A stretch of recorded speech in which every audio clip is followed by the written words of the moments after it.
Good morning, everybody. How y'all doing? It's Yamez here with Alan Metal Forge of the Impractical Blacksmiths. How you doing, Mr. Shane Lalonde, Trail Dust, John Burnell, Deranged Metal Ironworks, or nope, sorry, Deranged Metalworks, Trail Duds, Jeff Killian, Robert Lonis, Wawa Skittles, Mr. John Coffey of Coffee Studios.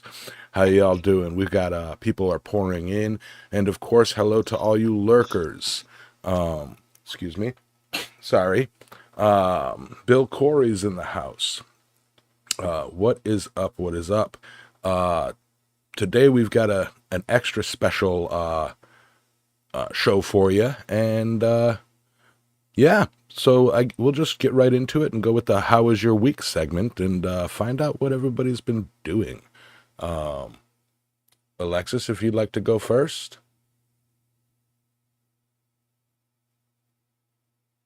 Alexis. There you go. Yeah, there we are. Yeah, sorry, I had mute going in two different places. Yeah, sorry, I might have a little bit of background noise going on here because, just had to start up the truck, build some air. They're calling for me. But my week was pretty darn awesome. Lots of different things just came together. I went and saw Metallica and Five Finger Death Punch at AT&T Stadium up in Fort Worth on Sunday. That show was amazing, I'm telling you. Third time I've seen Metallica live. Good stuff. Then this week had a pretty solid week at work. Stayed fairly busy, and then on Friday I won a treadle hammer kit on Roy's live stream. I mean, I would have swore it was all fake. It was all make believe. He wasn't really giving them away to people, but no. I haven't got it in the mail yet, but I'm saying I did draw for one, so. Woohoo!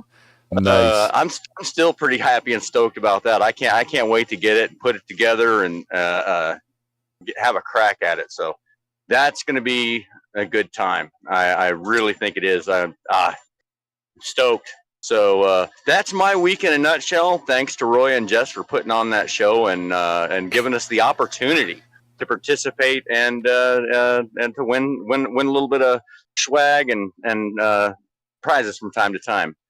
That was my week in a nutshell. How about you, Roy?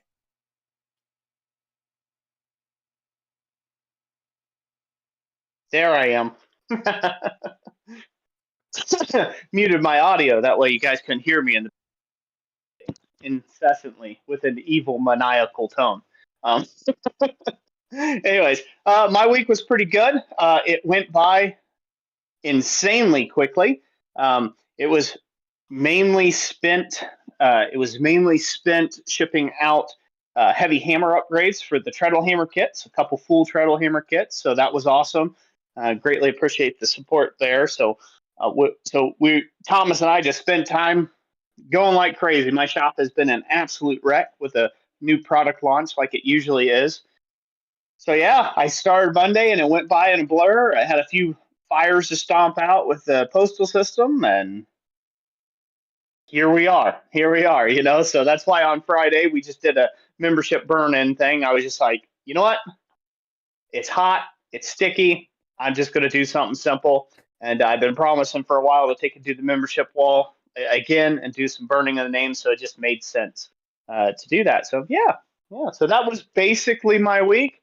Not much on the home front other than, not much on the home front got done this week. It was literally a blur. I was in the shop on Monday, then Friday happened, and here I am on Sunday to do a gilding demonstration. So, and I prepped yesterday for it. So, yeah, that was my week.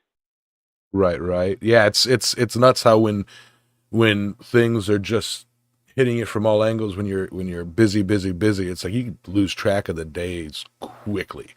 Some people don't realize it, but forgetting what day it is a legit thing, That happened to me this week. Really busy week at work. It was, knocking out some, jobs and doing some touch up. I ran, starting to do estimates at work. Or let me rephrase it. I've always done estimates, but I'm actually now legitimately doing the estimates, going out on estimate calls and jotting it all down and doing cost estimate sheets and all that stuff and typing it and doing computer work so I'm learning that aspect of the business. Um, and, uh, and yeah, so that's going to help me a lot in the long run, getting an idea of what everything costs to do what I do. My sister is down from Illinois. Well, one of my sisters is down from Illinois, and kind of, been hanging out with her, so you do your thing and let me know if you want to hang out kind of thing. And then, of course, hanging out with my brother and sister-in-law, and then, crypto stuff. I had a big win yesterday, and it's still going strong, so that's going to be the money to pay for Quad State. And then, of course, we have, this big show that we've kind of been preparing for. And before we really just jump into it, we'll discuss a little bit what we're doing. Roy is going to be demonstrating how to, or gold leafing an acanthus leaf for one of his project keychains, or it's not a keychain, it's what would you call that ring? The project ring that you got? It's like the progression ring. Yeah, so I'm really big into doing storyboards right now with my work. And since I'm doing a lot of teaching, I found that it's easy to just lay out the steps, right, in progressive nature to take and showcase, have a clear understanding for the students, as they go. So this way I take one project ring, or I can take a project board, a storyboard, and I can take that with me, and then students can just look at the ring, right? If they forget one of the steps, so I make progressive forging steps along the way. So what I'm working on, instead of the progress steps, it is a scroll ring that shows all the various different scrolls that you can do, basically. And one of them actually has a acanthus leaf on it. And so I figured, why not gild it? Gild the acanthus leaf and make it quite striking. So Right. yeah. So that's what I'll be working on today. Okay, so that's what it is. I used to do that with my twists. I had at some point a ring with about the 10 different twists that I used to do, or not used to. I just haven't done them in a while. Anyway, and I'd show that off to people to be like, hey, yeah, which type of bottle opener do you want with which type of twist? Because I'm simple. But yeah, okay, cool. So for those of you, it stops a lot of hand puppetry.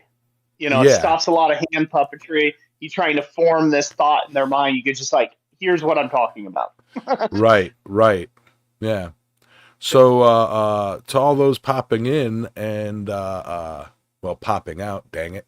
So once we get started, I'm going to give Roy pretty much full screen, and I'm just going to be in the top little corner in Jess's spot.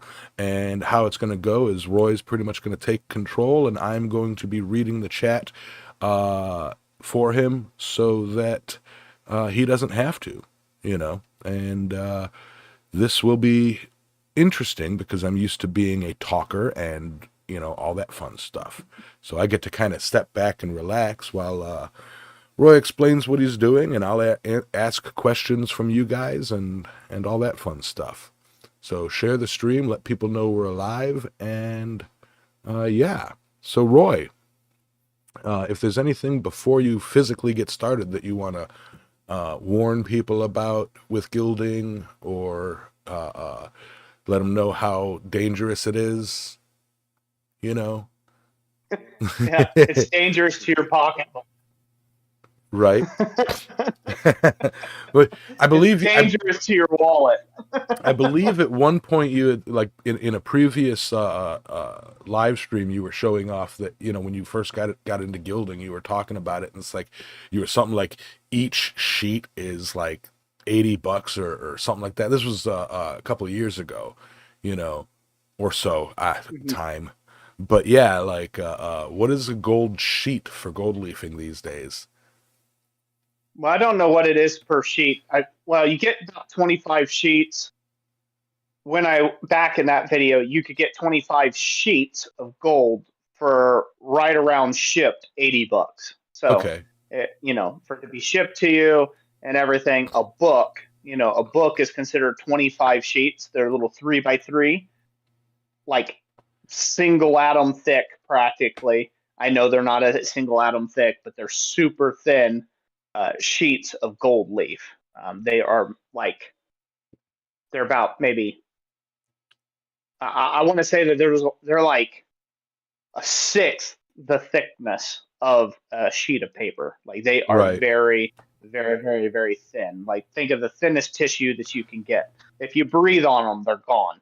That kind of thin. But yeah, so that was about $80 shipped from Rio Grande. The prices had come down for a little bit, and so I stocked up on them. I'm not sure what I paid for this current book.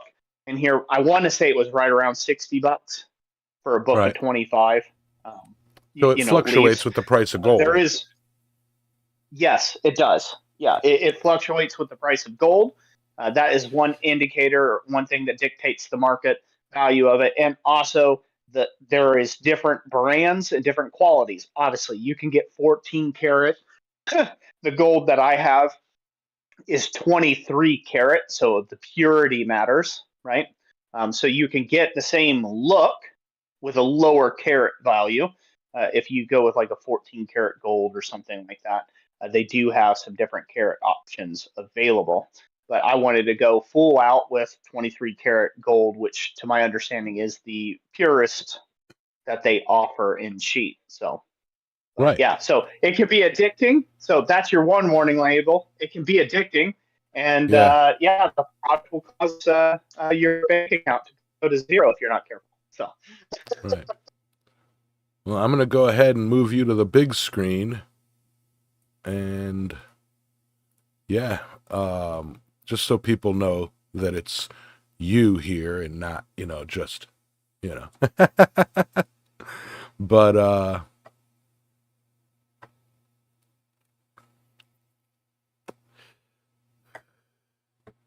yeah, can everybody see it?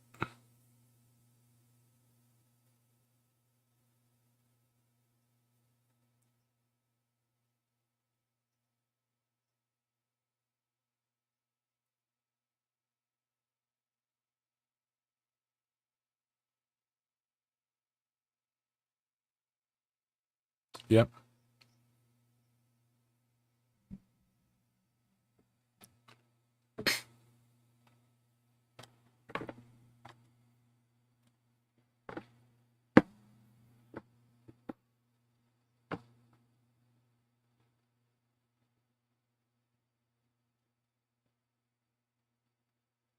Up.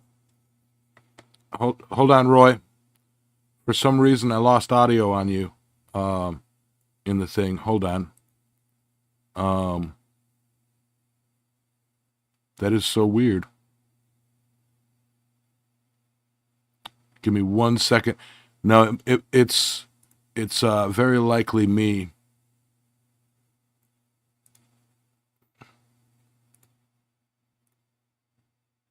All right, test. Transition test, come on.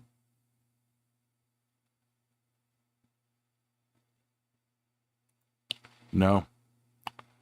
All right. Audio output capture, my bad. Transition test. That should be it. Go ahead, try. There you are. Can they hear me now? Yes, I had Can the they hear me wrong now? I had the wrong mods audio set up. So yeah, we got you back. All right. Sorry, from when I switched cameras. Okay. Explaining that's not a sheet. Yeah. Or that's not a project. Yeah. Okay. So I'll back it up to that point. So, as I was saying, are we all good now? Yeah, we're all good now. My bad. Sorry. Good? Okay. Nope, not a problem. Okay, so back it up. This is, as with anything that you would gild, you would have the project all the way done, and this would be the last stage in the process, or second to last stage. So your ironwork would have been treated, whether it had been galvanized, whether it had been painted, or any other type of methods that you would choose, and then you would go into the gilding process. Most likely painted or lacquered. There'd be a lacquered finish applied to the ironwork, and then you would do your leafing on top of that. So that brings us into the very first product that you're going to need to do gold leafing. Set this off the side. You're going to need what they call gilding size. Now they make a quick dry and just like a regular gilding size, or a slower drying version of that. I haven't worked with the slower drying gilding size, but the quick dry works out pretty well. And the way to think about this, you'll see this here in a second when I throw this on here. The gilding size itself, it acts as like a barrier to stop galvanic corrosion from happening, right? Between the metal, the lower base metal of steel, and the higher base metal of copper, of not copper, but of any other precious metal you may put on there. You can do copper leaf, you could do gold leaf, silver leaf, bronze. There's a bunch of different leaves out there that you can leaf something with. It's not just gold leaf. But this prevents galvanic action, and it also helps adhere the leaf to the project that it's going to there. So that is quick dry gilding size. Next thing you'll need for doing gold leafing is you're going to need your gold leaf. Now, I've been debating on whether I wanted to do the real gold leaf on this sample, or whether I want to do imitation gold leaf. And I think I'm going to do imitation gold leaf just to save my real gold leaf for my next project that I've got planned.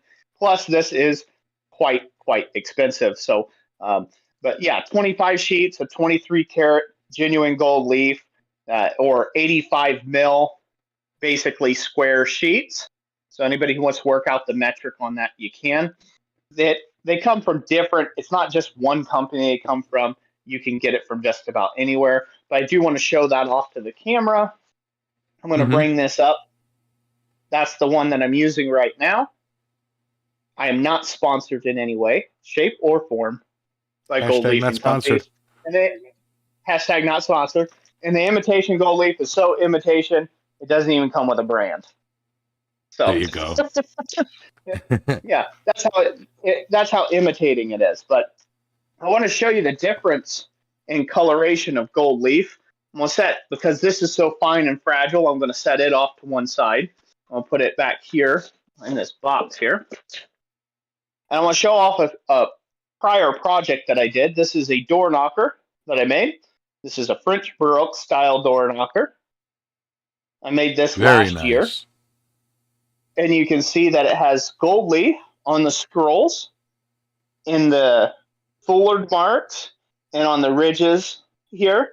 And then the collar itself was actually done with silver leaf. So, that's beautiful. Yep.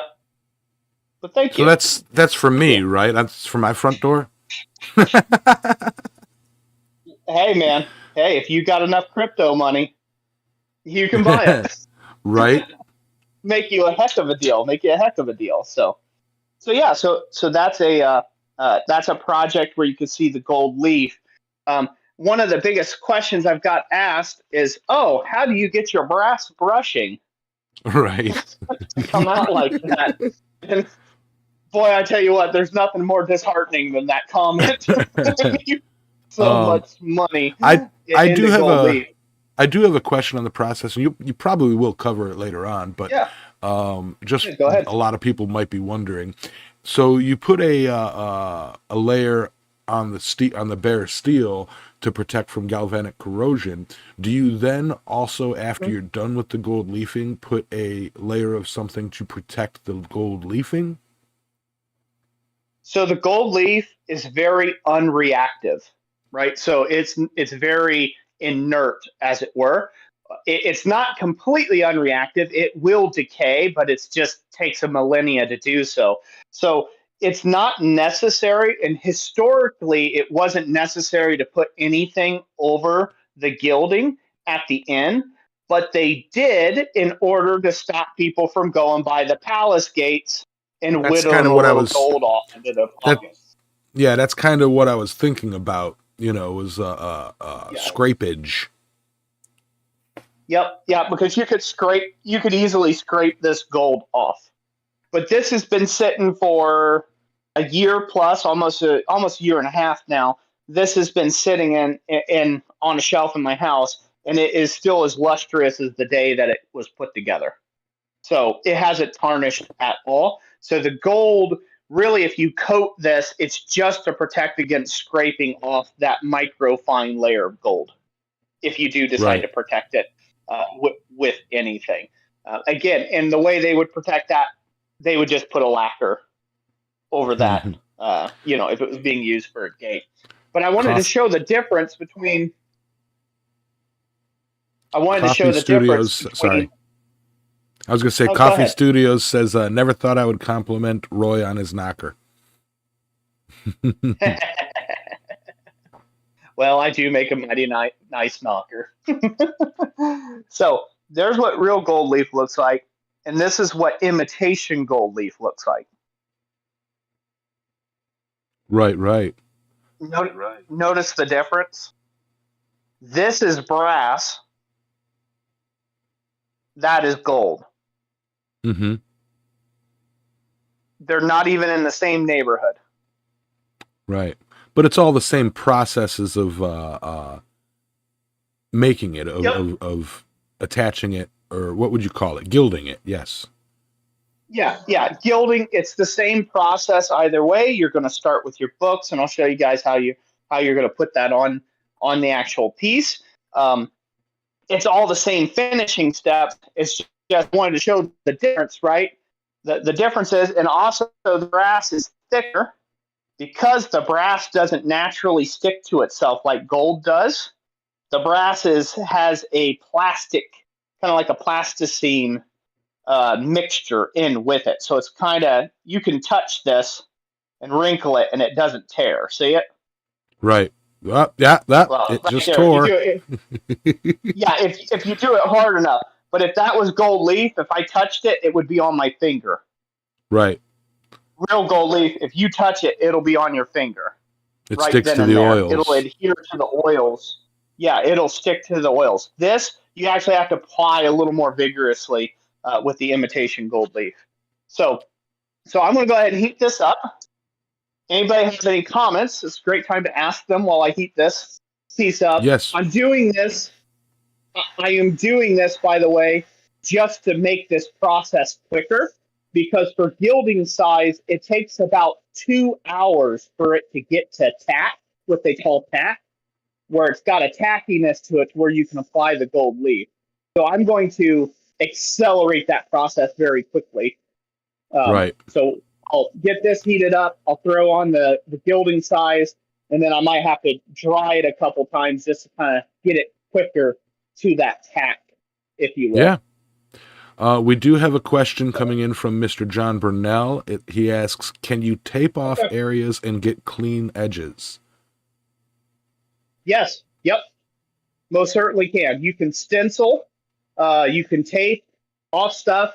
Stenciling was a very common thing done in like cabinetry, woodworking projects, things like that, where you have a flat surface that you want to gild with a seam in painting. Right. So yeah, you can use painter's tape. You can you most certainly do that.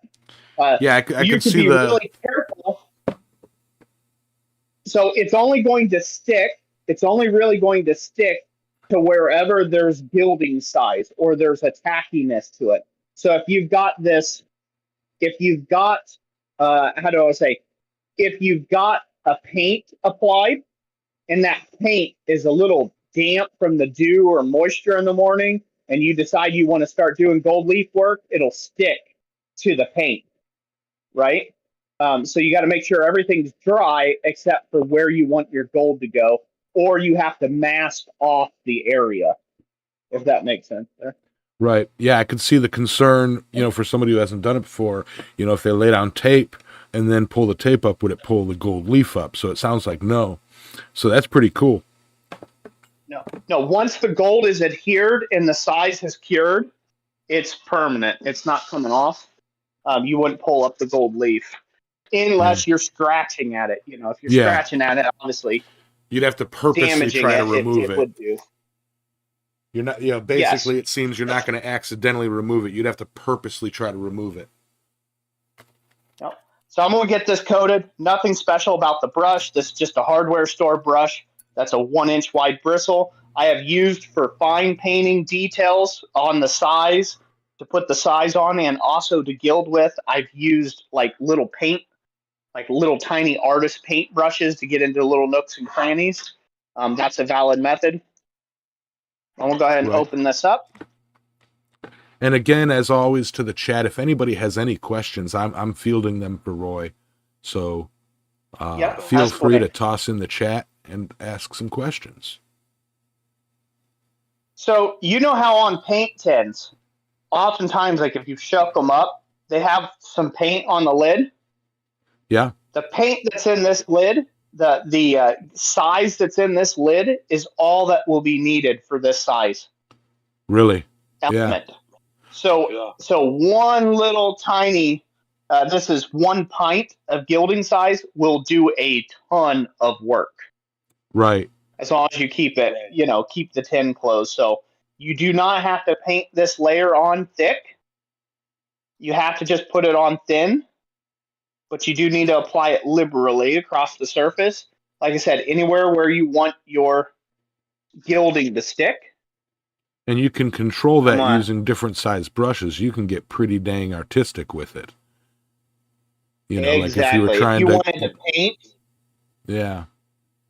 Well, if you wanted to paint calligraphy, for example, you could paint something in calligraphy on it, let it dry till it has a tack, and then you could apply your gold leaf to it, and then you would have calligraphy letters in gold.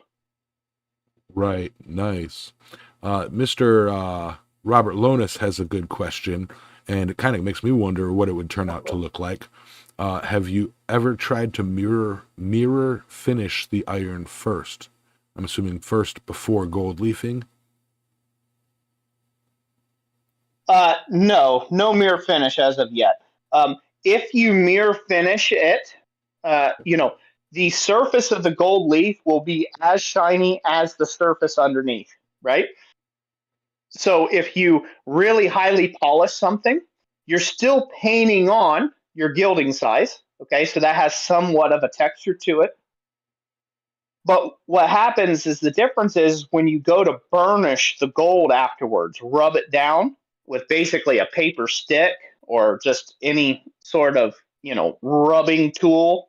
When you go to rub it down on the surface after it has adhered and cured a little bit, that burnishes and polishes the surface. You can take and buff it then, lightly buff, not polish, but you can lightly buff the surface and get a really shiny, a really shiny mirror, almost mirror finish on the gold. So but if you were to do something, the under portion can't be having a bunch of scale and pits and pock marks and things like that. So it has to be clean iron. Yeah, it has to be clean iron, but mirror finish you might not see the gold as well. Well, if it's mirror finish, it'll just make the gold more shiny or polished looking in the end product. Okay. The gold is really going to highlight any imperfection you have underneath. Right. Said gold. Yeah. So now that this is painted on there, I can field more questions. What we have to wait for, now that this is on there, I've got to give this a little time to set up, is we are looking for a tack. And the way they tell whether it's gotten tacky enough or not is I don't have any hair on my knuckles from lighting the forge, but you take the hair from the back of your arm or the back of your hand, and it's the right amount of tack when the painted surface of that gilded size there can pull the hairs up on your arm. When you can feel it tugging at the hairs on your arm, that is the appropriate time to apply your leafing. your gilding. Right. Right. So it's that Yeah. feel for it. Yep, it's that feel for it. So you guys can see how that's been painted on there. Right. Hopefully. Yeah, we can see it. Okay. So we'll let that dry for a second, and we'll see how this works when I flip my camera back around. Yep, it should work. The audio issue was You guys on still my have end. audio? Yeah, the audio issue is Okay. on my end. What's up, Mr. Goodamoot? All right. If you gild this, so I'll mention this. If you get in a rush, okay, and you throw on your gilding, your gold leaf or your whatever, bronze leaf, copper leaf, whatever it is that you're working with, if you get impatient and you throw it on before you have that proper amount of tack, it can scooch around on you. Basically, it'll just slide, right? So when you push on it, if you go to rub it or something, it'll peel it up from one area and move it to another and bunch up. Does that make sense? Like it'll basically, like, as if you took a tissue paper and crumpled it. That's what it'll do on the surface of the material. So it is a very delicate. It's a very delicate thing. Now I'm doing a very broad surface, but when I did these scrolls on this door knocker, this was really difficult to get in there. I underestimated the difficulty level for my own gilding talents. Right. I realized I was found wanting in that department quite a bit, and I had a lot of cleanup work I had to do on this, and paint over some areas that were gilded with gold that shouldn't have been gilded with gold, and things like that. Because like down here in the little scrolls, it is dead hard to get down there into those little scrolls and apply a little bit of gilding. And I was in a rush. I was trying to get this completed for a conference I was doing. I was trying to get it done before a conference I was doing. So I was rushing, and I kind of painted the gild. I painted the gilding size on, and it's been long enough, good enough. And it was like 45 minutes, maybe an hour. And so I went after trying to gild it, and that was the bad idea. It was the wrong choice because it bunched and crinkled, and I had a mess. I had an absolute mess on my hands. So that's just a pro tip there for you. Let it have the full time that it's supposed to have in order to dry, or until you feel that tack with the hair off the back of your knuckles or arm hair if you have some arm hair. If you're a knife maker, well, that's your problem. You shouldn't be a knife maker.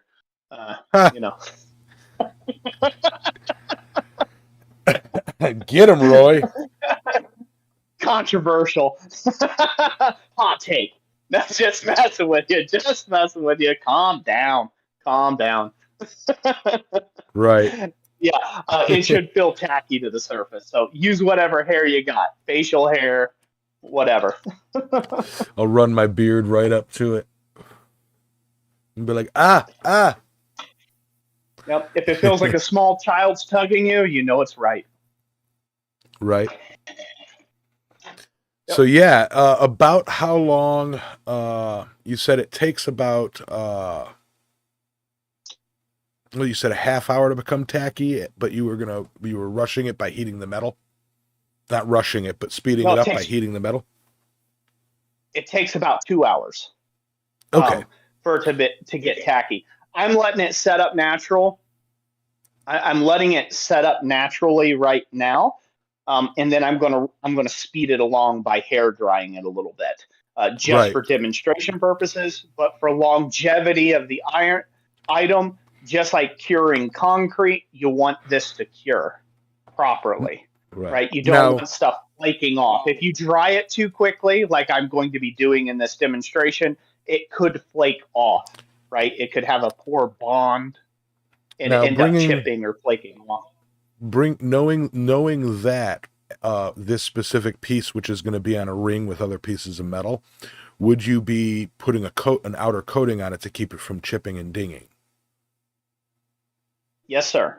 Very much so. I will be putting a clear lacquer finish over the top of it in order to prevent it from, getting beat up, so to speak. So, and with these are all my questions as well. Now, as me and you have discussed in the past, with rainbow coloring copper and steel, when you put a lacquer on it, a clear lacquer, that changes the light refraction. Does that affect the color or luster of it, or is it enough of It a all depends. solid? So it depends on the surface. So if you've buffed it where it's buffed and it's shiny, and then you put a clear lacquer or like a crystal clear lacquer over it, it will diminish it a little. It'll dull that luster just a tiny bit, but not a bunch. So you Okay. have to think about everything that you do, like same thing with painting. If you have to think about adding a lot of character or layers underneath if you're going to paint over it, right? Like, so if you're going to paint anything over anything, it's going to subdue the surface. And it's just what paint does. Paint covers a multitude of sins, so to speak, right? Like, so sometimes that could be a good thing in ironwork. You're like, I'll just do a little decorative painting around this, and no one will know that blemish. But so it will subdue the surface. So if you're really trying to take and show off this piece has texture, you're going to have to really add the texture to a piece if you're going to paint it flat black, right? Like it's just going to dull the whole surface. So same thing with clear coating of your ironwork, to show what's underneath. If you want to show that polish, you need to go really high polish, above and beyond what you would normally have to do in order to get that to come through the exterior paint. There's a difference in paints. Flat paints are more porous and don't hold up as well in an outdoor environment, and they also subdue the surface a lot more than gloss paints. Gloss or crystal clear gloss enamel finishes preferred. That's what I prefer, is anything that's a crystal clear enamel finish. Those basically, they get really hard. They're inflexible, which works for steel. So if you flex them, they're going to chip or something.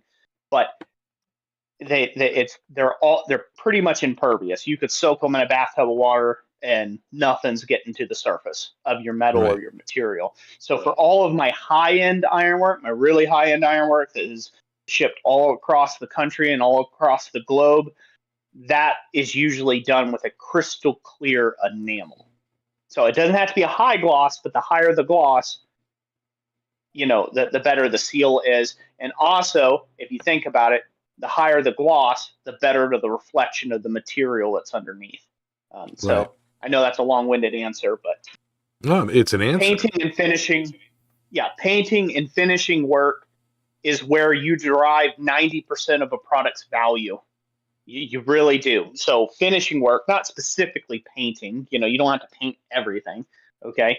But you can do the most gorgeous forging on the face of this earth and then just brass brush the whole piece and it will look like okay?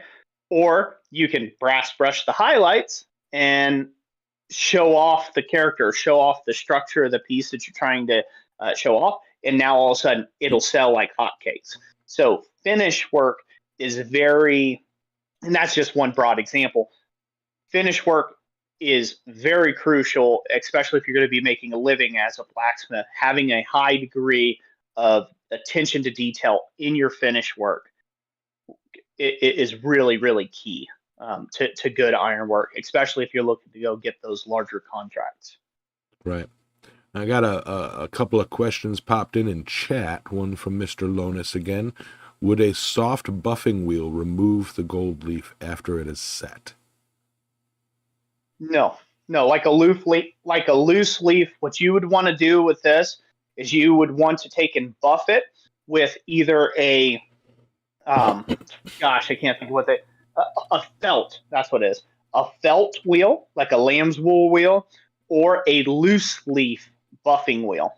Not a solid buffing wheel, but a loose leaf one, where it's just got like loose leaves of fabric. And you don't have to apply any really like buffing compound unless the buffing compound that you are applying is a very, very high grit. right, level. Like you want it to be very fine buffing compound if you're going to do that. It's something You can burnish specifically for gold. gold. Yeah, you can burnish gold with paper. With paper, that's plenty. Like regular copy paper, roll it up into a roll, like a stick, like a really tight roll, and then just rub that on the surface, and that's enough to polish it and buff it up. So you don't have to use any sort of mechanical means to do that if you don't want to. You just have to go lightly with it, and that has to be done obviously clearly before you paint it, right? Like if you spray your clear coat over it, you're buffing your clear coat, but you're not buffing the gold. Right. And then Board to Gov asks, could you use rust converter as a primer? Yep. So you can use rust converter as a primer. Over that, you may want to go with a lacquer of some kind, like a black lacquer. I like lacquers for black ironwork. This here is a lacquer. It's a black lacquer. It still allows the steel to shine without subduing the surface too much, because lacquers are a little runnier. They're a little. They're not as thick. They don't go on like a syrup or like a thick honey. They go on more like I don't know, a tea, a stiff tea or coffee sludge, But you can see on that surface. Hopefully, you guys can see that there. Like you can still see the texture, the forging texture underneath. So I really like black lacquer. It helps show off the character that you've put into the piece. It also buffs nicely. If you want to bring up a sheen to it, it does buff out nicely. Lacquer does. So I would recommend a black lacquer. After that, you can use rust converter as a prep to rusty material. That's what I did on this. I actually used rust converter. Then you do a little black lacquer on it, and then you layer on your gold after that. Nice. It is my recommendation, and I'll keep building more questions here. I'll get back to drying that up, and then we'll go on to the gilding portion of it. It's my recommendation, if you're going to take and do the gild work, if you can pick this piece up in hand and you can touch it in hand. Right now, it doesn't look like it. You see the sheen and the shine. There's a lot of light refracting off of it. But if you can get this piece in hand and you could feel it, you can feel all the texture in this piece. There's a lot of texture still in this piece that you can visibly see and you can feel. So I wanted to give this the feel of old iron. I wanted it to feel like this could very well have been on a castle door somewhere, right? Like that's what I wanted to go for. Bought from Walmart. Exactly. What's going to make this feel like a mass-produced product, even though clearly, no one's mass-producing something like this, but what's going to make this feel like a mass-produced product or any gate or railing or anything is if you get in there with a bead blaster or a sand blaster and you sandblast every sharp edge off of it, then you come back in with a heavy paint, right, or a powder coat, and you paint in every surface and every little crevice. You filled it with Bondo, and you know what I mean, and you just made everything as perfectly smooth as possible. And then you go through the process of making sure your gilding is as smooth as possible. And then everything's just so smooth that it lacks light, lacks those facets, right, to refract light, to hit the eyes, to entertain the senses. It basically eliminates all that and just turns it into a dull, flat piece that people are like, oh, cool, that's nice gold paint they got over there. Yeah. Right. It's that as well as gold painted it at that point, right? It loses all of the character and all of the romance right there. So there's a huge difference between this and some gold painted, some gold painted piece of iron for Hobby Lobby. Yeah. It kind of rolls on that that modern artisanal blacksmith's adage of it's the imperfections that make the art.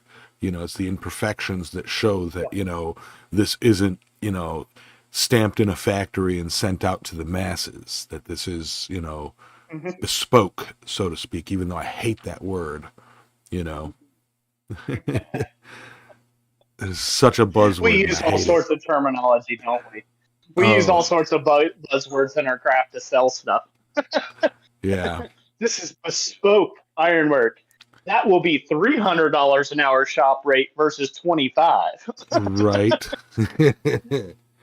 But yeah, it's those imperfections that kind of show the, in my opinion, it's the imperfections of a piece that show the tale of how it was created.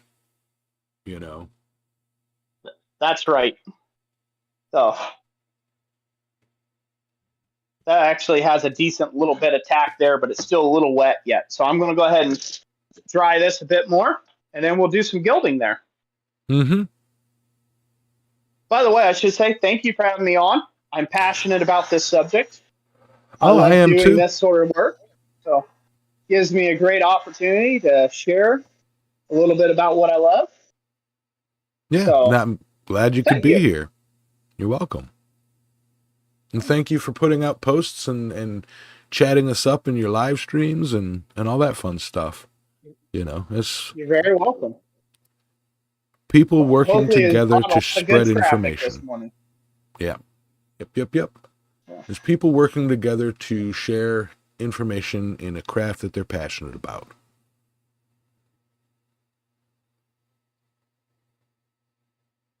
All right. Deranged Metal Work says Hobby Lobby has ironwork. I've seen their fake or plastic fake ironwork. Yeah. So right now, you guys probably can't see it, but right now I'm touching the back of my arm to it, and it's lifting my hairs. Can anybody see that? Probably Not too that far fine away. not that fine of detail, but we can see that you're pushing your arm against Yeah. it. Yeah, Mr. I've got Pekka very says fine arm hair. Mr. Pekka Go ahead. says on the door knocker, wonderful piece of work. And Robert Lonis says, I'm curious how it would look with some contrasting smooth areas against the faceted areas. That's the thought process for the mirror questions, which I believe with the mirror polish question, what he was getting at is if you had a piece of metal that you had mirror polished and then just gold leafed portions of it, how would the contrast look? Yeah. So, I mean, that's a great question. So, what you would have is you would have areas of high polish that would be fairly shiny, and then the other areas would look a little duller or a little darker, if you will, compared to the shiny areas. So, you would get a contrast difference. It wouldn't be a severe contrast difference. Definitely not as severe as this, right? So, I did not gold leaf the inside of the scrolls. I actually left that black lacquer on the inside to get more in your face with the gold leaf. So that's the reason for the black and gold, color choice there, if you will. So that's what so there I created depth by leaving the inside of these scrolls dark and the outside bright. Similarly, let's say if you're going to gold leaf the interior of this, the exterior of this, and then you were going to polish this outside, this front face, you would get a similar effect, just the backdrop would be a little brighter, if you will, in this particular case. Now, if you had a facet that you buffed and polished nice and shiny, and then the surface was just, flat gold or a little duller in nature, you would get a similar effect. You would see a shiny edge or maybe a glint off the edge, but the overwhelming view of that is probably just going to be the surface of the gold itself is going to show up more than just the glint on the side of the edge. Right. At Okay. least that's what I would think. Yeah. So now when applying so hopefully that'll answer that question there. Move on with my demonstration here. So when applying gold leaf, it is important for you to not get the oils of your skin on the leaf itself specifically. Now this I've already touched with my fingers, which is kind of bad. That's not really what you want to do. But on the gold itself, you don't want to get the oils of your skin if you are doing actual gold leaf. So wear gloves. You need to wear some gloves and keep the oils of your skin off the leaf. And then we apply this leaf by simply opening up our book. They come in different things. They come in books. They come in loose leaf. This is loose leaf. They come in one that it's actually adhered to the book itself. That's a little easier to work with, and you can stick it to the surface and then peel off the wax paper. That's actually a lot easier to work with than this particular loose leaf stuff. The loose leaf can be a little trying, as it's doing to me right now. Get this all straight the way it's ought to be. So now we'll just apply this to the surface.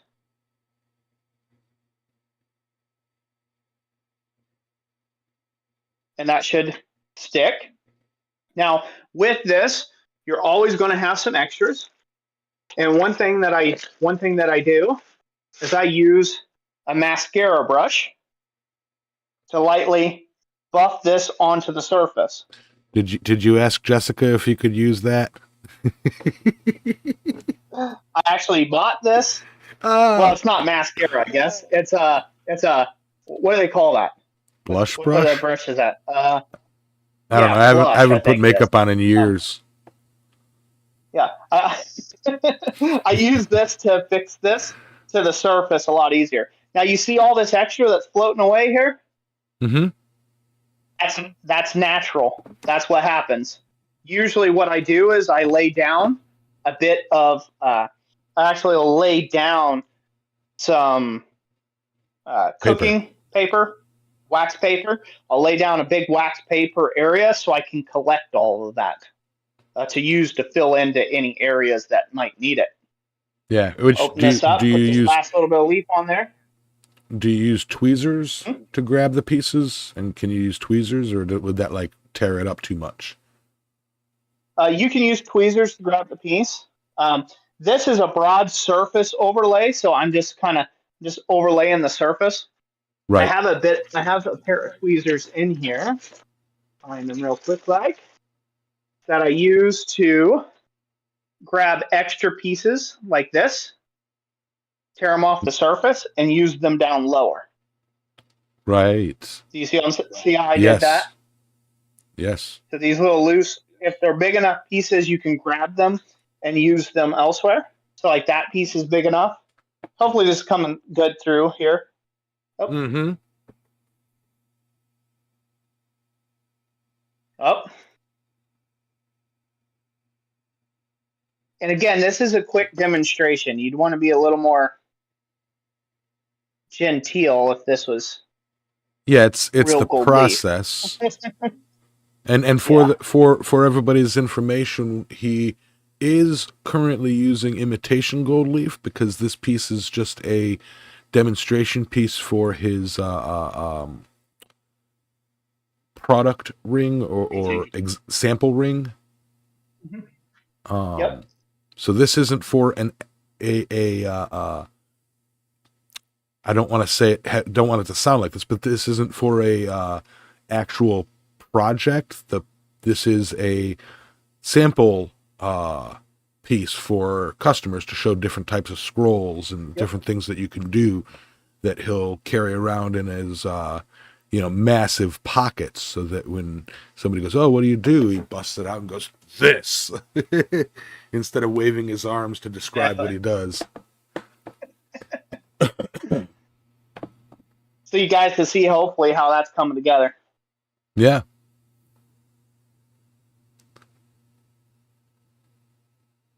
Now, when does it look good?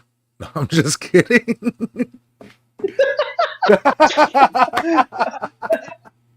It looks good in the next stream. Looks good in the next stream, Yamez. So. Yeah. No, it looks really, really good. So to recap on this, the imitation gold leaf is predominantly brass. This is brass. So consequently, you can buy about 20 books of this brass leaf to just one book of gold leaf. Or at least it was at the time. Yeah. So you can buy a lot of imitation gold for just one book of real gold leaf. Trail Dust says you need to forge better tweezers. Yeah, those tweezers suck. They just came with it as part of like a little set that I originally got. They're plastic, they're junk. They don't Right. really grip that great, and do that. So now that we have the predominant portions of this leaf down and adhered, I can see there are some areas that didn't take the gold. So that could have been, the gilding process. I'll stop calling it gilding, gold, but I can see there's some areas like up in here. There's a little area right in where there's that chased in mark there that didn't take it, and inside some of here there wasn't. It didn't take, and then it also didn't take over here where I wanted it to as well. Do we see that? Yeah. See how that area So is patchy? so you just take a small brush and brush it with that size.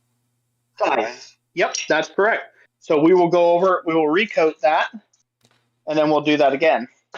So I will Okay. come back in and I will touch that up. Now you don't have to worry about getting up on the other portions, so to speak, right? Like, so if you get up on real gold, you don't have to worry about if you overcoat. It's just going to be a little thicker in that area. The gold leaf will be, Which will make it look like, but you might have to get sheets. details. Yeah. I've Yeah, seen gold yeah, leaf. yeah. I've seen gold leaf examples where it's almost like they purposely overlapped, in spots to, Mhm. and it creates a unique little effect compared to just a full sheet of Mhm. gold leaf. It So I should gives a also, real nice I should, layering. yeah. So I should also mention that the gold leaf back in the day was a lot thicker Right. Because it than was what we're hand using hammered, right right? now. It was hand hammered Yep, it's rather than hand. manufactured. Well, this is all still hand hammered. It's just they have found ways of beating it thinner Right. than what they used to. They used to not be able to do that, beat it very thin, and since they couldn't beat it very thin, I mean, they just put it on, Right. at whatever it came with. So I get in here. I'm going to touch up some of these areas, let that set for a moment, and then I'll finish her off, and I'll answer more questions and get part of the Yep. chat, and other co-hosts can talk. And Alexis jumped into the don't chat chat if they need to. to chat. Okay, that'll work. But yeah, so I'm just going to coat this whole thing back down with some gilding size instead of being decorative with it, and that way I can stick on another layer. It's imitation gold leaf, so we don't care how expensive it is.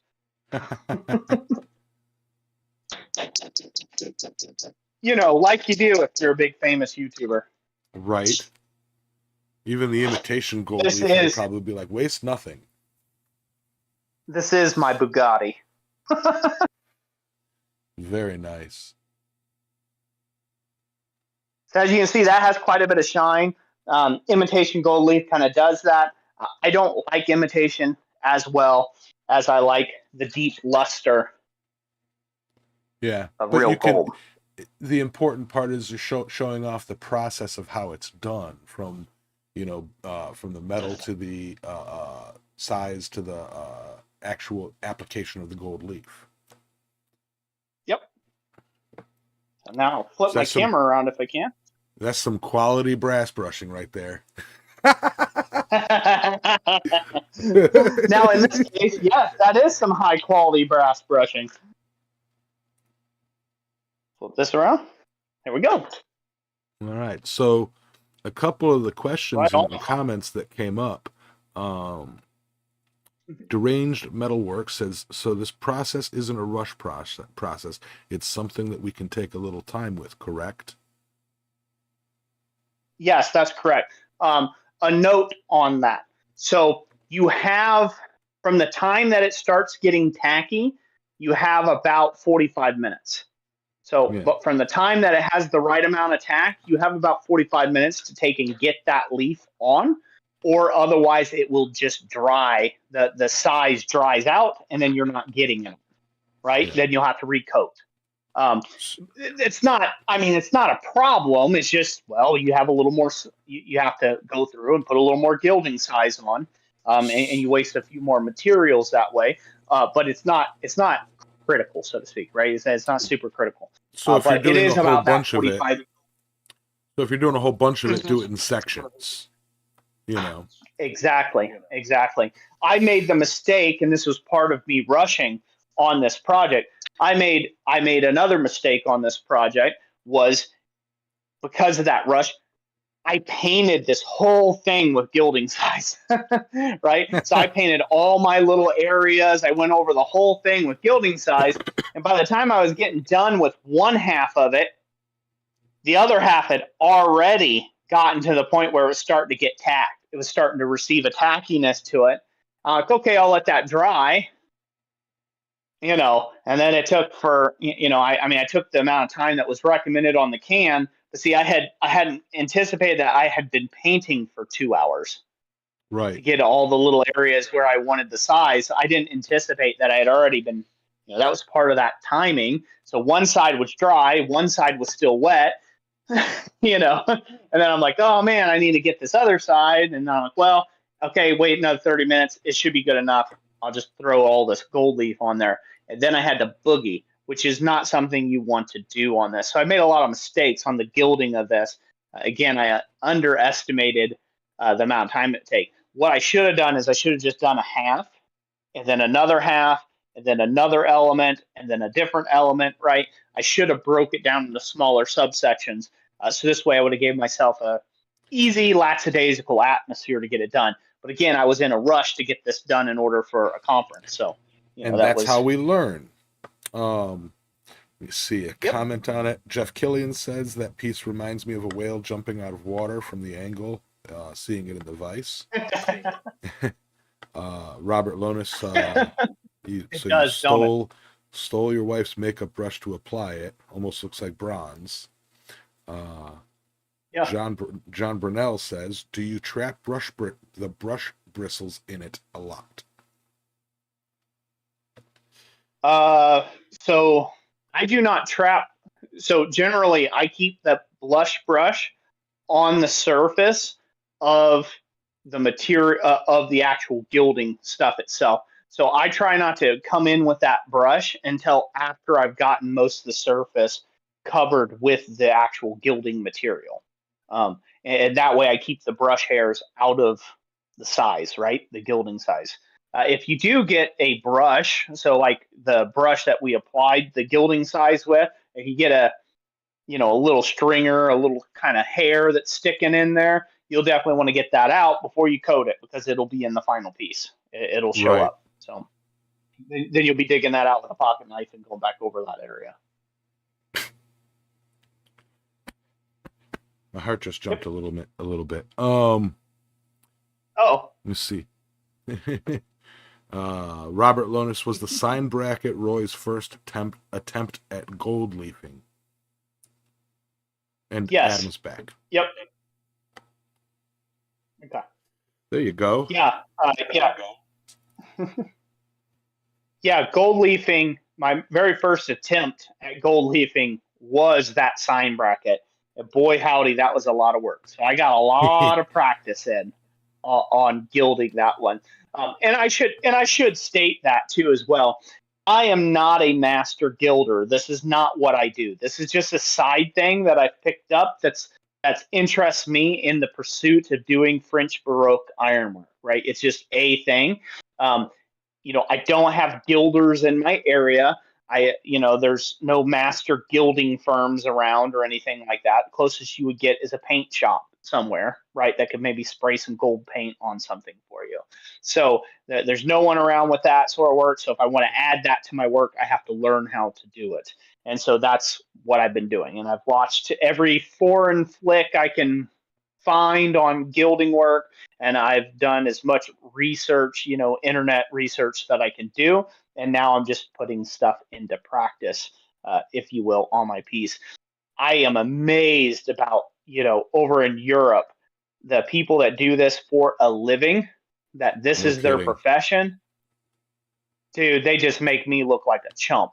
They really do. I mean, the way they could just like flick the gold and put it on there and they're like, whoop, and it's like perfect and it's smooth and no wrinkles. And, it's amazing to watch people do that, but they've been doing it all their lives, so right. That's a big difference. So, definitely I can only share from my own experience from what I've been doing in the shop. And these are just this is very much an entry level approach, Demonstration. I Yeah, guess you would yeah, say. yeah. Very much an entry level As you learn demonstration. anything, I'm sure there's tips and tricks and techniques that the masters know, and like this is the gilding equivalent of you forging some leaves. Some just Yep, forge out the 100 leaves or forge out nails and stuff. Just exactly. so And I'll have to state it again. I'm a blacksmith. I am interested in the forging of this stuff, in the completion of a project. I'm not necessarily interested in going and studying for 30 years to be a master gilder, right? To yeah, gild things, So okay, I'm just fulfilling a role that historically would have been done by others, right. so to speak. Now, So, hang yep. on one sec. Now, let me see. Dylan Corwin says, Roy, you said you prefer real gold leaf to imitation, and what tends to be the cost difference as an average? So again, in my If you, times if that you I've give me, bought the gold leaf from, the cost difference is, as I said, you can buy 10 packs of imitation gold leaf to every 1 pack of regular gold leaf that you can buy. if you Generally, give me I found that one, to be about the difference. hey, Cardsmith, I hate to say it, we are in the middle of a show, so I'm going to disable your video for a moment. I apologize. We had one of the Discord friends pop in. We're doing a Okay. demonstration right now, Cardsmith. But yeah, thank you for joining us.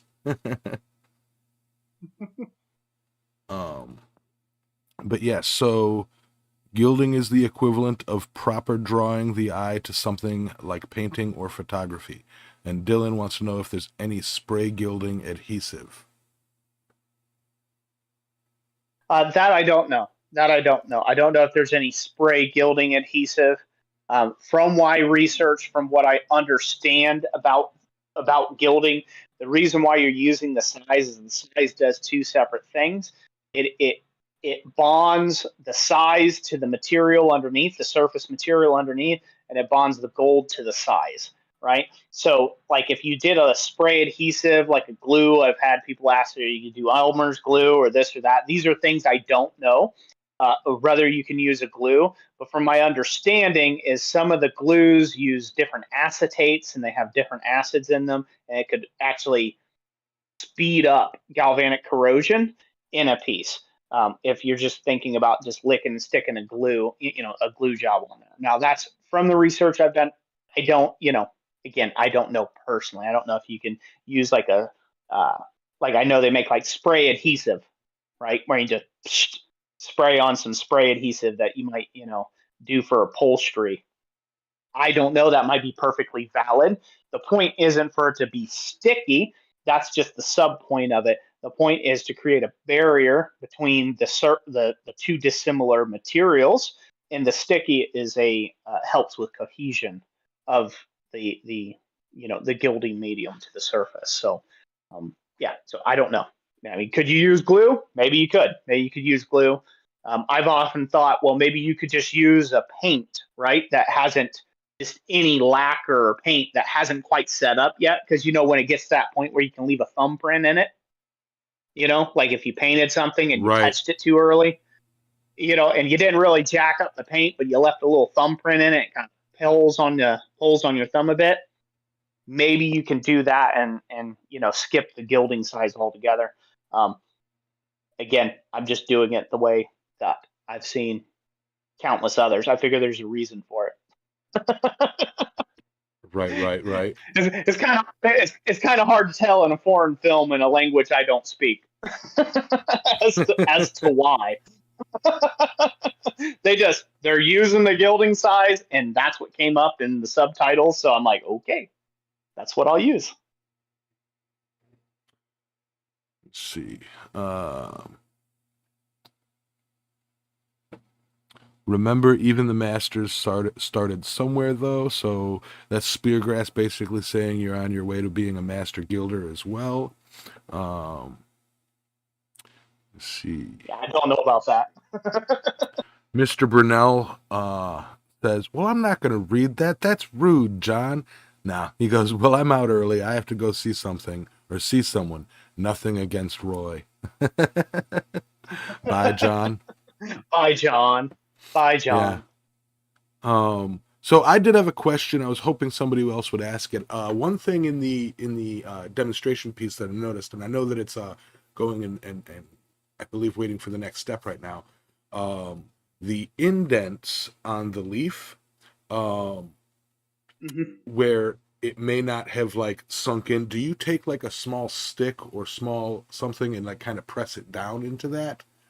Like you let it kind of set and then press it down into it so that it doesn't like or does it just not? What I'm saying is like when you lay the sheet on it, does it like create a little gap in that little indent that you got to push down, or does the brush push it in there? So normally the brush will push it in there, but sometimes the gilding, whatever it is, say it's gold or say it's like this, the imitation gold stuff, it can tear, Right. right? So like as you're trying to push it down in this void, it tears and it sticks to one side or the other, and it leaves a space in between that didn't take. That's what happened here. And so the way around that is that when you try to reapply, when you reapply your gilding material or your medium, is you get in there with, say, a finer brush, right? Mm-hmm. Maybe like a mascara brush, and you push that down in that specific area first, right? So you apply it in Oh, that crevice first, and then let it go over the surface. Does that make sorry. sense? Yeah, sorry to correct you though. An eyeliner brush, not a mascara brush. A mascara brush is for the eyelashes, and it's very, it's like a long bristly thing. An eyeliner brush is almost like a calligraphy, brush. Just, for all my makeup peeps out there, I know makeup because I used to work at a No. haunted house. I worked at a haunted house, and some of the characters that I created for that haunted house had, I had one character that was literally 6 hours of prosthetics and makeup application.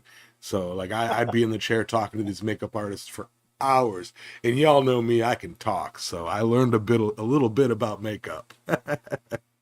Hey, um, hey, I'm just a simple dude from the north. I have no clue. I have no clue what the difference between ladies' brushes, what they are. Robert Lonis says, I hope I didn't ask too many questions. I just respect Roy's opinion when it comes to anything forging. Absolutely not. I mean, I hate to No. say it. I wish more people were, asking more questions. This is I fascinating I read stuff. This is the way to yeah, take I rather your have the ironwork and questions. make it, pop and explode. We have Yep, no that's problem with what. questions. Yeah, And so yeah. on the subject of questions, I was going to go ahead, say Thomas. Sorry. just a real quick to the chat and to to Cardsmith who's in listening right now.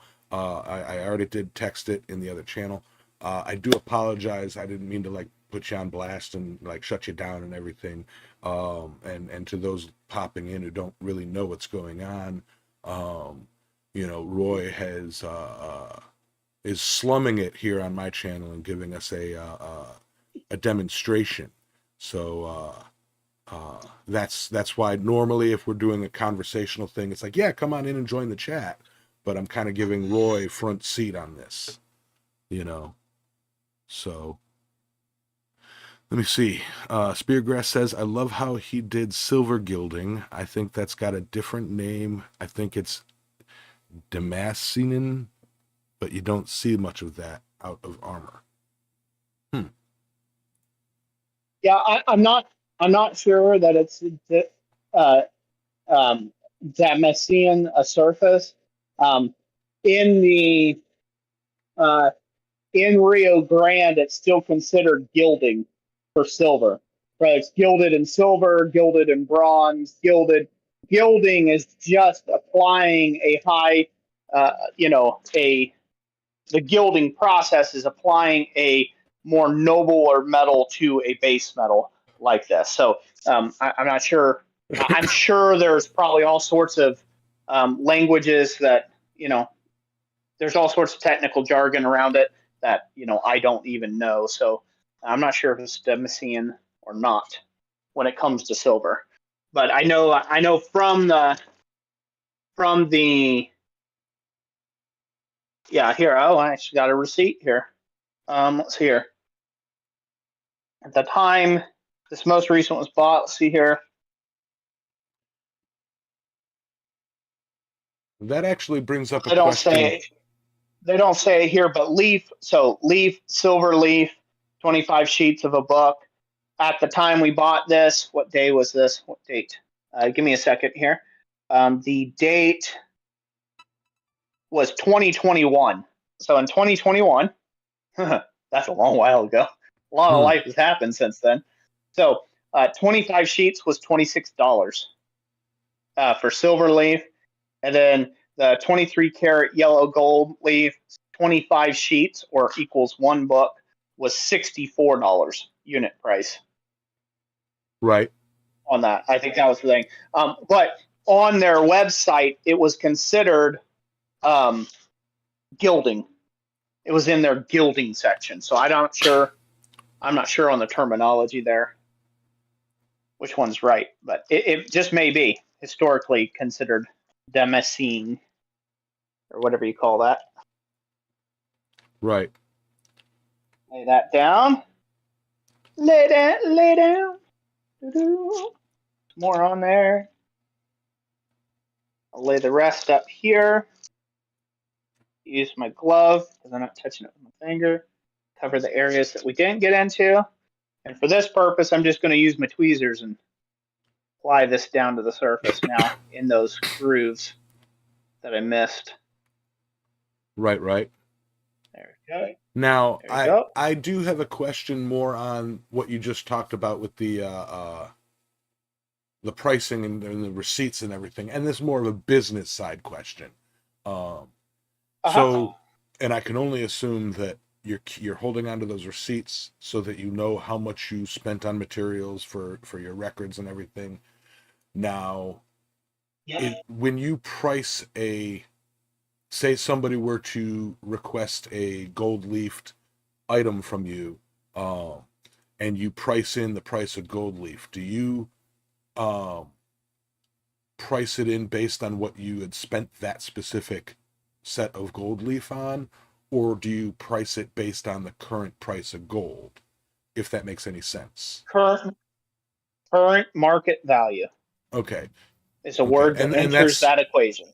And that's legitimately the way to do it, because I was going to say, because you basically would be, when you buy something in gold, you're essentially investing in its future price, so that actually makes wonderful sense. And from one business aficionado to another,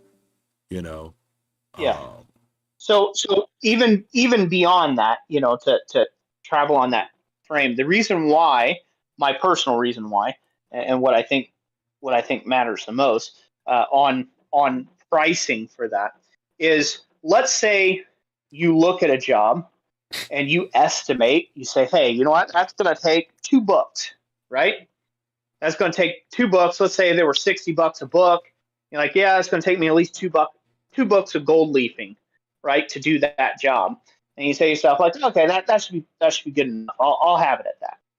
Well, that $120 you spent on gold leaf, right, and now all of a sudden it takes 4 books to do the job, right? So you had 2 books on hand, and you bought them at a good price, the right kind of price, whatever you were selling it for to the market.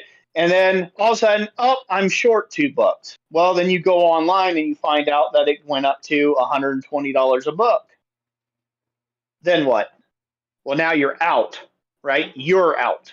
Customer's not out, because if you're honorable, you're going to hold pricing, right? Like, it's a contract. So you're contractually obligated to take and create something with gold leaf at the price point that you originally agreed upon, right? And now you're hosed. So right, you always go market value. And I don't care whether that's steel you have on hand. The biggest mistake you can make if I can throw this out there, one of the biggest mistakes I see a lot of beginners make is say, oh, well, I got scrap on hand, so I can just make that out of scrap. That means nothing. You price your stuff like as if you had to go out and buy that bar of steel. Doesn't matter that you made it out of scrap. You charge it. Now, some people say, well, that's unethical. Well, it's not unethical because you are providing a service. You are providing skills and experience. You're not providing raw materials to somebody. You are providing the skills and the experience that it takes to make the project and make this for their home, this particular item. Those are skills and experiences that a customer does not have. So they are paying you for that. They are not paying you for the amount of money that it is in that it takes in material. And I get this quite a bit because I'll waffle on. I'm going to just rant for a second here. I'm going to go for a rant here for a second. I get this a lot with the CNC plasma cut business of all the blanks I sell. I get somebody, well, I've got scrap at home. I could make that for $20 because they bought some scrap, 20 years ago for $20. But that's not what you're buying with me. You're buying current market value, A, of the steel. B, you're paying for the experience and the access to the equipment and tooling, right, that I've had to obtain via my own bank account, right? And you're paying for that. That's what you are paying for when you're buying a blank for me, right? And so I don't care whether you want to go and spend half a lifetime cutting something out of flat, your $20 worth of materials. I have to buy that sheet new at $400 a pop, right? And so for me, I have to charge new prices for stuff, no matter how long I had the piece for. It has to be current market value prices, because if something goes wrong with the job, I'm the one that's hosed. But I'm always going to honor my contracted price. That's what I'm doing. So I will make sure that I contract out for the actual amount that needs to go. And I'll say this: if you're going to do something like copper work, for instance, this was very important. At one time, I'm not no more because I have retired from that industry. I was the #1 producer of copper basins and vessels here in the United States. And I don't do that work anymore. So now I've fell off the map when it comes to that. I still get occasional contracts come through. But with that, I'll show this off. There you guys see it. Very, very cool. So with that being said, I used to buy copper, and I was very in tune with what the current going rate of copper was, right? Because if you make a copper baptismal, for instance, that's 36 inches around in diameter, all right, it uses about $1,000 worth of copper, my cost. So I was always checking the price, and then once I had the price figured out, my contract stated that they had only 30 days to pay, because they update every 30 days that copper value. Most scrap, most copper dealers, they hold a value. They buy a certain amount of stock, about a month's worth of stock, and after that, the price jumps up. So, they can hold something for a couple weeks up to about 30 days for you. They can hold that price, and then they can't hold it anymore. So a lot of my contracts started with, you have 30 days to make your decision of whether you want to sign on the dotted line or not. But that's getting into high details. Yeah, that's a very important thing to finish that final thought on that. The very important thing for everybody to know is, if you're taking on work and you get a lot of people who go, oh, let me think about it, be like, yeah, this price is good for 30 days, and we'll reassess. If you take longer to make a decision on whether you're going to hire me, the price may change. The price subject to change after 30 days. That's a very important thing to cover your own butt. Okay, so now back to the piece. Exactly. Keep showing that off. That thing is gorgeous. Keep showing it off? Oh, yeah. That is gorgeous.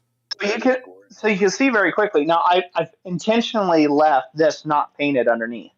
So you can use elements, right? You can use elements. Just because you need to take and add some gilding doesn't mean you have to paint your entire piece, right? Because maybe you don't want all of it painted. You know what I mean? So maybe you like the more natural look of your iron, but you still want to add some gilding. Apply your lacquer, put some rust converter on it, apply your black lacquer to the surface. It's going to get covered anyhow, right, of your leaf work. Throw your gilding size on there, and then leaf it. I've And then you can I've leave the got bottom part natural, I've got the and it perfect looks piece very to natural gild. together. I've got the perfect piece to try that on. It's a gift that I had made for Jay and Jeannie, a Christmas gift that I made for them a couple of years ago. It was like a holly candle holder, and it's a bunch of holly Yes. leaves. I think I might, they've had it displayed on their kitchen table since I gave it to them. They freaking love it. So it's like it might be difficult to like sneak it out and then and then take it and gild it, and they'll be like, "Where did it go?" They love the thing, so I may Yeah. have to try it as a, I'll look into getting myself some of that, maybe closer to Christmas, and do that as a Christmas gift for them. Yeah, I mean it's not overly expensive. That pint they make a smaller size. They make like a little half pint. I could have went with a half pint. I thought, I didn't know what to get when I was doing the BAM project, but I did that entire BAM project. That's that full on French Baroque sign bracket that I did. I did that entire thing. I put $400 worth of gold leaf into that project. Um, so that's a lot of gold leaf. But that one little pint of gilding size that is still mostly full, did that whole project. It did the whole door knocker, and now it's done this whole leaf thing too, and it's going to be around for a long time to come. So they do make like little smaller, like jewelers kind of vials worth. And Yeah, I think they're like $15, something like right. that. So you can get some gilding size for like $15.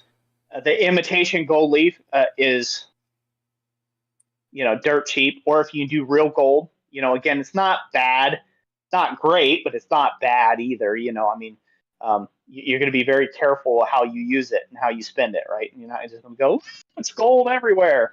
Right.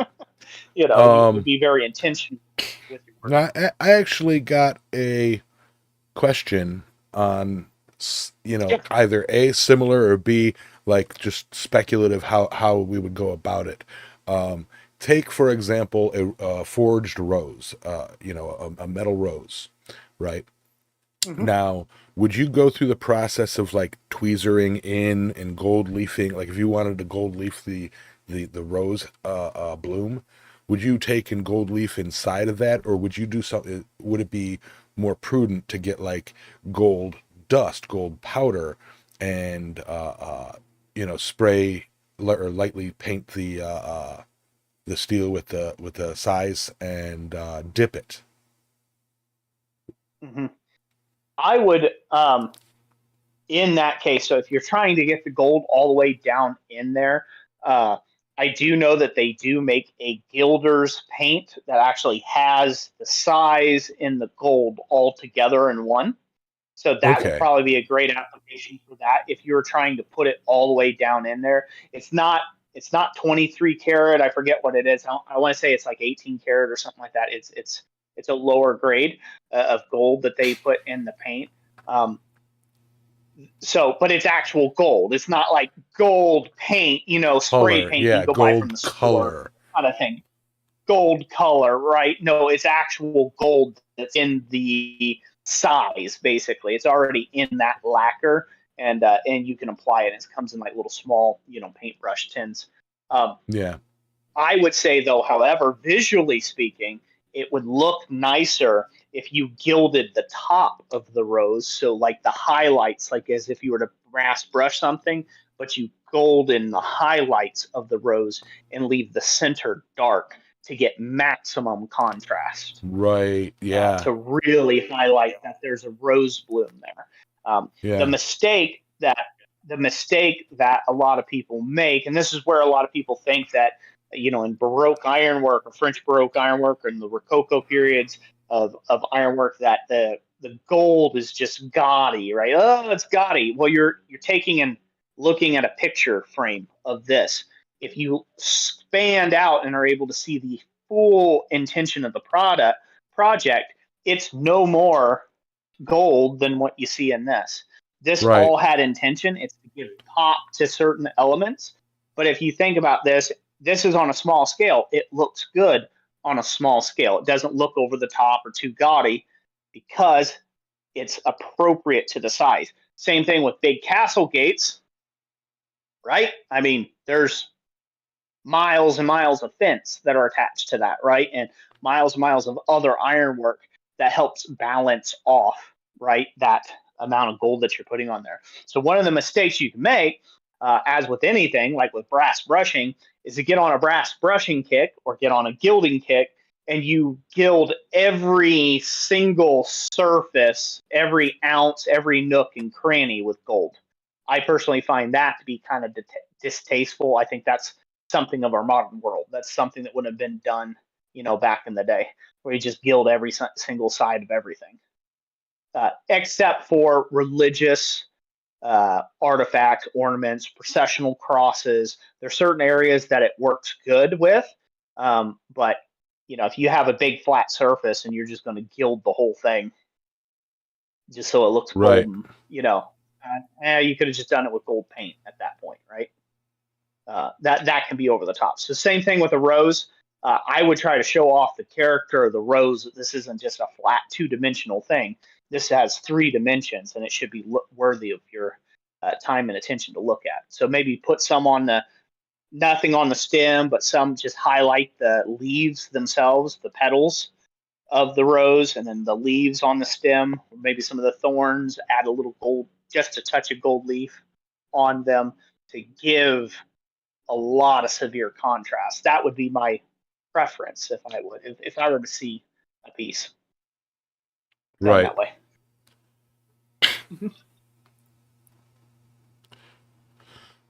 Let's see, getting into the questions. Alexis says, I missed it in the beginning because of work. What is the adhesive? So the adhesive is a gilding size. They call it a gilder size. How do you spell that? Pull this back up. Size? Yep, that's correct. So, and it's gilding. Gilding size is the adhesive used. Yep. GILDING, and then size, SIZE. Yep. Yes. That's truly fascinating. And Bill Wheel asks, do they make gold wire brushes? Might be a viable market in blacksmith gilding. Trail Dust goes, would be a $3,000 brush, Bill, depending on its size. Yeah. They don't make gold wire brushes. I mean, you can make your own. Yeah. With some gold wire, but yeah, it can get quite pricey. Oh, yeah.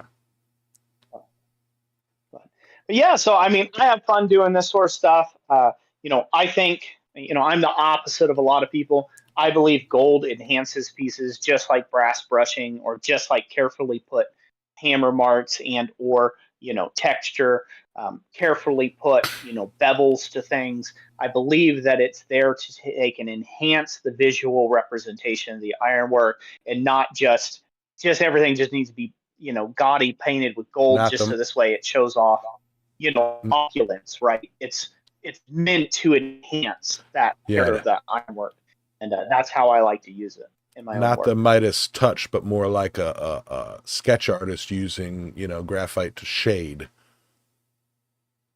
Yep. Or actually the opposite Exactly. of shading. It's accentuating the highlights. Yep. Yeah. We live in a world right now that is highlightless, right? Everything's plain, everything's flat, everything's boring. It's just what it is. It's just boring. Beauty very is mechanical, frowned upon. Very just straight to the point, right? That why are you making a deviation with a curve here or whatever? It's just, no, I want a cable rail. That's all I want. I have a thing against cable rails. I think they're just stupid. You'd hate this That's house my hot that take. we're working on. Cable railing is stupid. Yeah. I'm sure I would. It's like stainless steel pipe with cable rails. It's like, I hope you get stuck in it. I don't like that at all. you got $2 million house and it just has the most basic rail that could be Yeah. possibly put up there. This house that we're building right now, it's got 1, 2, 3, 4 balconies, and then 1, 2, 3, 4 exterior stairs, and one of them with a landing, and all of it is cable rails. There's miles of cable rails installed on this place. They're still working on it. They've been installing this cable rail for like a month and a half now. So dumb looking. So dumb. I don't have nothing against the guys that have to install it to make a living, right? Like they're just making a living. Someone says, "Hey, I saw something neat. It was this railing that had some cable, one of those." Like, yeah, I can make one for you, I guess. So, but I absolutely refuse. Well, these Refuse. homeowners, I've been asked so many times. I absolutely detest it. So these homeowners for this principle. house, it's white paint with white trim. The flooring is like the lightest shade of bamboo flooring, so like almost white bamboo flooring. The tiles are white, and all the ceiling fans and stuff that I've installed, all the lighting is chrome and white. So it's like it's like nothing but, and then cable steel railing, and like they're putting white carpet in where they're putting the stairs. It's like no color, they got this, hand done crown molding, and they're painting it white, and it's like, could you ask them if they could be any more vanilla? right? Well, they didn't say anything about it. Like soft serve vanilla. They didn't say anything about it yet, but the fans that I installed are the blades are interchangeable. The top side is this nasty painted, grayish silver, to try and match the chrome, and the underside is like a deep walnut, and I put walnut facing down, and nobody said anything yet, so it's like I've got to add a pop of color to it. I have to, and very likely, they'll call us to change it. Yeah. Hey, Red Gum. Basically, they're just creating a very large murder room. That's all they're doing. Right. Hey, you just be real. Hey, get out of there, Yamaz. If they start hanging up plastic sheeting, okay, just run. That's it. Don't ask questions. Just run. Leave the tools. Right. So yeah. So and that's the modern world we live in. So again, it just that's one of those things. If you want to call people to your hand done ironwork, you got to do some things to take and spice it up, to really bring the eye, to capture the attention. You can do that clearly with the ironwork itself, but even regular black iron stuff that you might get from King's Metalwork, right? Not disparaging. Again, that's a great option if you have 10,000 foot of rail to put together, right? It's a great option. You can choose your fittings and put stuff together, but like it's all the same basic plane. It has no character. It's all the same stuff, right? Just repetition. The same twisted bar. If the blacksmith was lucky enough to put in a twisted bar somewhere in a railing, that sort of stuff on the low end market, that's what everybody's accustomed to seeing. That's what everyone's used to seeing. So if you come along and they're like, yeah, basic, they're not even paying attention. All of a sudden, wait a minute, what is that? Right? It just all of a sudden it stops for a second, and it draws attention like it should. So if you're going to add gold leafing to your ironwork, do it tastefully. Make it tastefully done. It's very expensive to do otherwise. So I mean, if I want to make this whole thing in gold, jacks the price up quite a bit. But make sure it's tastefully done, and do it to accentuate all of the effort and the hard work that you put into there. But yeah, so I mean that's the gilding demonstration. I hope everybody enjoyed the gilding demonstration portion, and I'm happy to take and field any more questions. I'll show this off again. I can waffle on forever, and I don't even know what time it is. So, but it is. I can. We are at 1 hour and 40 minutes into the show. Woo-hoo. So yeah. Another I did pretty good on showing that. of. Oh yeah, absolutely. Another showing of the piece that we worked on today. I say we because like I did anything. It was, it Yeah, was a group effort. It was a group effort. yeah. We came, we But saw, we played pretty good tonight. We played pretty good tonight. absolutely. Give it 110%. Gave it 110%. We played pretty good. All you got to do is you got to play 110% and just do your best. I know exactly what movie you're No, quoting. yeah. There is no I in the word team. uh, Uh, yeah, we played pretty good tonight. Played pretty good tonight. yeah. So, so anyway, so anybody else have any questions? Any Discord members or people like Yeah. that? If anybody Or has just any general questions, commentary and banter? yeah, if anybody wants to, has any questions or comments, now's the time because after that we're going to move on to our final thoughts on the matter. I do not know if Alexis is. I know she's at work, but I don't know if she's going to pop back in to give final thoughts. So, let me see. We could just stare here ominously at each other. Oh Quiet. yeah, Let the quiet fill the void. give Alexis a lot of stuff to cut out. I hate dead air. I can't do it.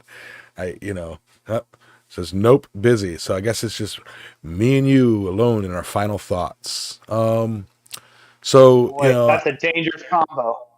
yeah, and I will have. Let me see. Put it back to this. Um, I also do have actually Adam's final thoughts for us on this in a video format, which I'll get at the end. But my thoughts on it, on the project itself, is it's amazing how easy it is. I thought it was something a lot more complex and a lot more involved than what it was. Now, at the same time, there are more steps than I thought, but once you achieve, A, B, C, it really just goes together, and as long as you're careful and paying attention to the details, you can, have a fairly good go at gilding, you know. And I was honestly surprised at that. So, on the project, that's my thoughts on it. And as always, huge thank you to the chat. Huge thank you to those of us listening, the channel supporters, the members, the super chatters, all that fun stuff. And big shout out to my co-hosts, Alexis and Speargrass, both of who are working today, and a tiny itty bitty little shout out and thank you to what is it's Ray from Chris Centered Metalworks. No. He's like, wait, no, you got it wrong. It's thank you to Roy from Christ Centered Ironworks for slumming it down here in the pits with us. I got to stop saying that. I put myself down too much, really thank you for being a friend of the channel and one of the Impractical Blacksmiths and showing us all what you do good, Thank Very you. welcome. I'm glad to be here. Thank you. Thank you for having me. Yeah. So what are your final thoughts? Okay, I guess. Okay, so my final thoughts. I want to touch briefly on what you were saying about the complexity of it. Right, you were thinking it was going to be more complex than what it is. It is a fairly simple process. It's straightforward, right? Doesn't mean that it's not technically difficult. It is. It does take some skill and patience, to get fairly good at it. I would say because I am still not the greatest at it, but as far as just like we spoke about in the last week's live stream, just like then how I talked about computational forging, this is another great example of that, right? If you get each part of the process down pat, like you know how to apply the stuff, the gilding size, the proper prep of the metalwork, things like that, and you can move in a progressive amount of steps, everything works out just fine in the end. It's just paying attention to the details, right? So the devil's in the details. You got to really pay attention to the details, like, keeping your ironwork clean and stuff like that as you're forging, and metal prep, right? Preparation of the surface and things of that nature. But once you've dialed that in, the gilding process is actually very, what do they call that? Cathartic, where you're Mm-hmm. very relaxed, right? While you're doing it. It's not a tense thing. It's a very relaxing kind of thing, something you could do in a spare bedroom of your house if you wanted to. There's no moving parts, there's no machinery. You just kick on some tunes, listen to a podcast or whatever, and just sit there and go about your work. And it's really, it's really an enjoyable process like that. Yeah. Adding on to that, I would say that in anything that you learn or you've seen other people do, I fully recommend you going out and giving it a try yourself. You just never know. You might just actually love doing it, and it might open a whole new world and whole new doors of opportunities to you. You certainly don't have to just jump in with both feet with 23 karat gold leaf and throw it on some random piece. You can start with imitation gold, which is a lot cheaper. You can start with bronze. They make copper leaf. They make other types of gilding materials. They make everything in smaller quantities for like jewelry. Rio Grande is a really great resource to go over because they do a lot of precious metals for jewelry work and things. I really recommend you checking out the website and seeing how much it would cost to even take a stab at or play with some gold leafing work. And I'd like to encourage you to try it in your own work. Just go give it a go. You never know. You might just love it so much that I said you go crazy, you ignore my warnings, and your bank account's zero. And then and you are now a gold speculator. and now my mic stand is gold, and the back of my phone is gold, and my ashtray is gold. I'm just looking at things in my room, So no, that's amazing. You just might take to it. Yep. Yeah. So, that's my final thoughts. Thank you all for having me on for the Baroque portion of the month. The Baroque and Rococo period. Again, it is my favorite period of ironwork, and I believe the zenith of all blacksmithing came from that period, in my own personal opinion. So I was super excited to be here, super excited to share, and God bless you all, and hope you guys have a good one. Thanks. All right, give us 1 minute for our speargrass outro. 1 minute for our speargrass outro. Right. And then we will let you guys get on with your day. All right. Just say, thank you very much for listening, guys. You can find Yamez on Island Metal Forge on YouTube, Facebook, and Instagram. You can find Alex at Transcendental Artist Studios on YouTube, Instagram, and TikTok. And you can find me, Adam, at Speargrass Forge on YouTube, Instagram, and Facebook. If you have any suggestions for Tool of the Week, Metal of the Week, or any other topic, you can leave them under the hashtag Metal of the Week in the YouTube community chat in Discord, or you can email us at impracticalblacksmiths@gmail.com. If you found us on Anchor, Spotify, Amazon Music, Audible, or Google Podcasts, we upload generally every Wednesday, or you can join us live every Sunday morning at 10 a.m. Eastern Standard Time. That's currently 12:30 a.m. Australian Central Standard Time on Monday morning. However, you should check that against your local time, and that's located at the Island Metal Forge YouTube channel. Finally, thanks for joining us, and don't forget to hit that like and subscribe button, or give us a star rating if you found us on one of the podcasts, and we appreciate your support. Now, thank you very much, Adam. Much appreciated. So you guys have a wonderful day. Get out there and, get something done. Put on your safety glasses and do something. Or not. It's hot outside. I will not be live tonight. It is hot, and I have a lot of things I got to do. So, thank you all very much, and we will see you next week, next Sunday. Looking forward to it. We will be discussing quad states. So, fun stuff. Thank you, Roy. Yeah, I'll see you all at quad. Thanks for having me. Yep.